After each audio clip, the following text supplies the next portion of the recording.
រីករាយអបអរថ្ងៃមង្គលក្មួយស្រីសម្លាញ់និយាយពីកូនកំមុំវិញអារម្មណ៍ចំពោះគាត់គឺដូចនាងចំក់តូចថ្មីសោះតែថ្ងៃនេះគេធំពេញបីបានចូលរោងជ័យហើយអញ្ចឹងមិនដឹងថាពេលវេលាគឺដើរលឿនណាស់ដឹងតែដើរទៅមុខគ្មានសំណោះអាសូរអ្វីសោះ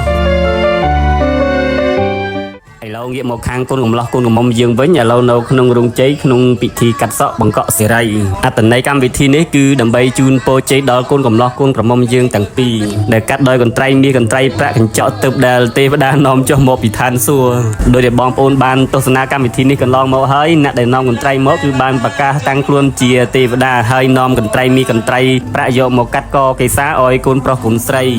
ដោយមានការចូលរួមកាត់ពីលោកចៅមហាមេបាទាំងប្រុសទាំងស្រីព្រមទាំងបងប្អូនសាច់ញាតិជាមួយពាក្យជូនពរជ័យផ្សេងៗទៅដល់គូអាពាហ៍ពិពាហ៍ថ្មីនេះហើយការកាត់សក់នេះគឺមានអត្ថន័យកាត់ចម្រាស់នៅរឿងឧបទ្រពគ្រឿងសៅម៉ងចិត្តទាំងឡាយទាំងពួងតាំងពីនៅលីវហើយចាប់ដើមជីវិតថ្មីក្នុងភាពជាប្តីប្រពន្ធនិងមានអត្ថន័យច្រើនលើសពីនេះទៀតដែលខ្ញុំមិនបានរៀបរាប់អស់ទេហើយកម្មវិធីមួយទៀតកម្មវិធីដែលមើលទៅគួរឲ្យសំណោះជាងគេគឺកម្មវិធីសំពះផ្ទឹមចងដៃហើយកម្មវិធីសំពះផ្ទឹមចងដៃនេះគឺជាកម្មវិធីមួយដែលសំខាន់ជាស្នូលនៃកម្មវិធីមង្គលការទាំងមូលជាការប្រកាសខ្លួនជាប្តីប្រពន្ធពេញលេញខាងផ្នែកប្រពៃណីរបស់កូនកំលោះកូនក្រមុំដែលមានការចូលរួមសាទរធ្វើជាសាក្សីពីឪពុកម្ដាយទាំងសងខាងព្រមទាំងសាច់ញាតិជិតឆ្ងាយទាំងឡាយទាំងពួង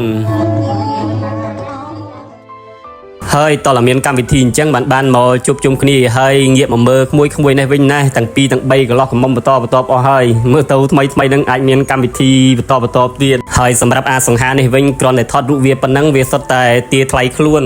ទេទាលុយណាអញ្ចឹងធ្វើដូចវាតារាល្បីណាស់អញ្ចឹងមើលពូចង់សួររងថ្ងៃហ្នឹងស្រឡាញ់ប្រុសហើយស្រឡាញ់ស្រីហ៎